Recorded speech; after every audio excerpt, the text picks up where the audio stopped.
বর্তমান সময়ে প্রতারণার অভিযোগ অনেক বেশি।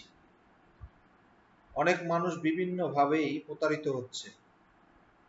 তার মধ্যে অন্যতম হচ্ছে স্বাক্ষর।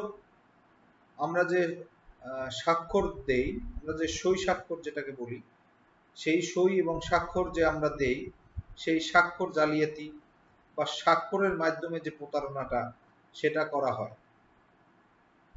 একটা মানুষ আর একটা মানুষের সাথে চুক্তি করলো বা কোনো ধরনের কোনো কাজ করার জন্য অঙ্গীকারবদ্ধ হলো, তখন সে স্ট্যাম্পে বিভিন্ন জায়গায় সে সই স্বাক্ষর রাখে। তো যখন সে সই স্বাক্ষরগুলো রাখে, তখন যে লোক চালাক, অর্থাৎ আমি চালাক বলবো না, তাকে প্রতারক বলবো, যে লোক প্রতারক, সে ওই স্বাক্ষর যখন সে দেয়, তখন ওই স্বাক্ষর সে স্বাভাবিক যে সই স্বাক্ষর করেন, ওই সই স্বাক্ষরটা সে দেয় না।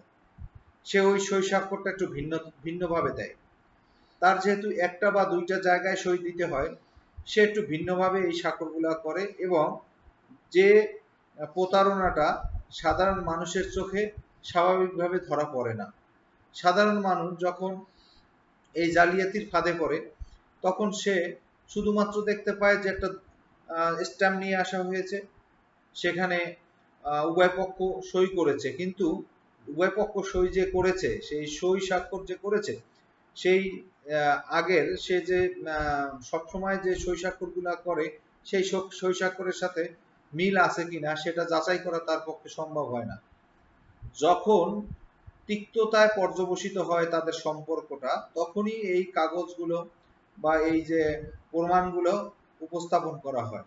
আর যখন এই কাগজগুলো, এই প্রমাণগুলো উপস্থাপন করা হয়, তখন এটা নিয়ে অনেক সময় বিভিন্ন পরীক্ষা নিরীক্ষা করা হয় এবং এই পরীক্ষা নিরীক্ষা করার সময় তার ওই সইয়ের ভিতরে ত্রুটি বিচ্যুতি পরিলক্ষিত হয় এবং ন্যায্য বিচার থেকে যে ভুক্তভোগী সে বঞ্চিত হয়। এজন্য যতদূর সম্ভব আপনারা যখন কোনো চুক্তিতে আবদ্ধ হবেন, যতদূর সম্ভব সইয়ের পাশাপাশি যদি আপনি আঙুলের ছাপ রাখেন, তাহলে এটা আপনার জন্য ভালো এবং এটা একটি গুরুত্বপূর্ণ প্রমাণ হিসাবে, দলিল হিসাবে আপনার চুক্তি বা অঙ্গীকারনামায় বা অন্য যে কোনো একটা জায়গায় খুব গুরুত্বপূর্ণ ভূমিকা পালন করবে। কারণ প্রতারকরা সবসময় সুযোগ সন্ধানী হয়ে থাকে, এই বিষয়টা লক্ষ্য রাখতে হবে।